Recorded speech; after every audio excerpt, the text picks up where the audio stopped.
ഇന്ന് തന്നെ ഡൗൺലോഡ് ചെയ്യൂ. കാണൂ നിങ്ങളുടെ ഫേവറേറ്റ് ഷോസ്. അമ്മയോട്ട് എന്താ പ്രശ്നം? ശരവണനാണ് എന്നോട് വിളിച്ചു പറഞ്ഞത് മോൾ അമ്മയോട് പിണങ്ങിന്ന്. മോൾ അമ്മയോട് പിണങ്ങിയ അമ്മയ്ക്ക് സഹിക്കാൻ പറ്റൂ? അച്ഛൻ പിണങ്ങിയാൽ അമ്മയ്ക്ക് സഹിക്കാൻ പറ്റുമോ?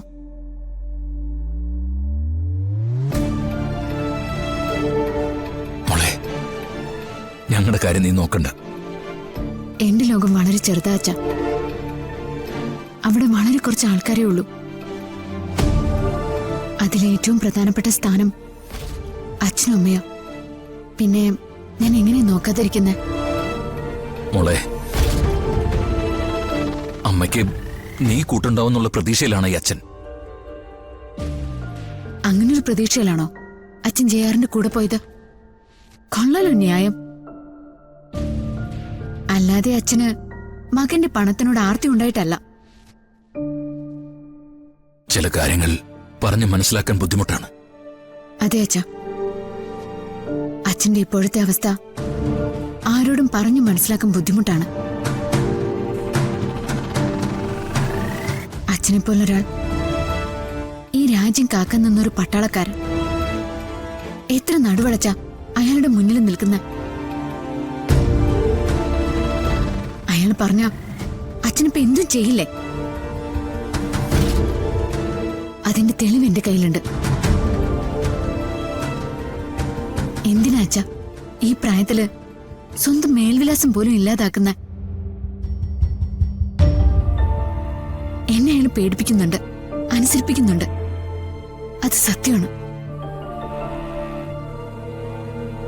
പക്ഷെ ഞാൻ അടിമയായിട്ട് നിൽക്കുന്നത് മറ്റു ചിലരെ രക്ഷിക്കാൻ വേണ്ടിയാ.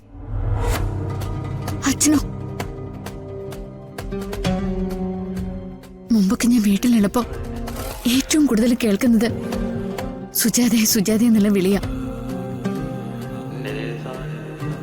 ഞാൻ കളിയാക്കിയിട്ടില്ലേ നിങ്ങൾക്ക് ഇതുവരെ പ്രണയിച്ച് മതിയായിട്ടില്ലേ എന്ന്? അന്ന് എത്ര നന്നായിട്ടാ നിങ്ങളുടെ ജീവിതത്തെക്കുറിച്ച് അച്ഛൻ എന്നോട് സംസാരിച്ചത്. ഇന്ന് അമ്മ ഭക്ഷണം കഴിക്കുന്നുണ്ടോന്ന് അച്ഛൻ അറിയുന്നില്ല. അമ്മ ഉറങ്ങുന്നുണ്ടോന്ന് അറിയുന്നില്ല. എന്നിട്ടാണ് അച്ഛൻ എന്നെ ഉപദേശിക്കാൻ വരുന്നത്.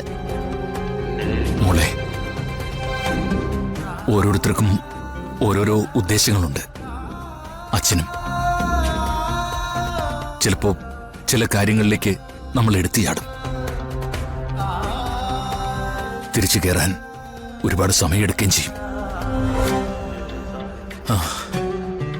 അതൊക്കെ പോട്ടെ. അച്ഛൻ്റെ ഒരു റിക്വസ്റ്റാണ്. മോള് അമ്മയോട് പിണങ്ങരുത്. നിങ്ങൾ പരസ്പരം വേദനിപ്പിക്കരുത്.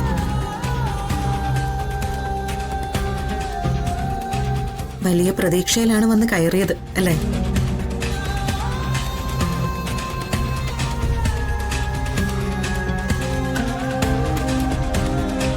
ഞാനും എന്റെ മോളും തമ്മിൽ പിണങ്ങണമെന്ന് മിസ്റ്റർ JR ആഗ്രഹിക്കുന്നുണ്ട്. സ്വന്തം മകന്റെ ആഗ്രഹങ്ങൾ നടത്തിക്കൊടുക്കാൻ അച്ഛന് താല്പര്യം ഉണ്ടാവുമല്ലോ. പ്രിയപ്പെട്ട അച്ഛനല്ലേ?